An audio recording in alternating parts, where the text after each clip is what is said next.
what did I book? To Albania. Whee!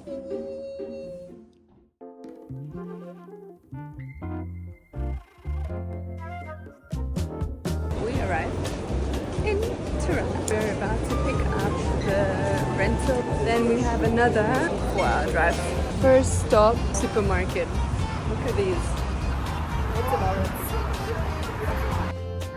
We arrived last night at 2:30. Going up that hill towards the place was honestly scary. It was just not okay. Even the apartment was not like it was shown in the pictures. After the whole nightmare with the apartment, we actually found a different one. And it's a very nice one and I'm so stoked.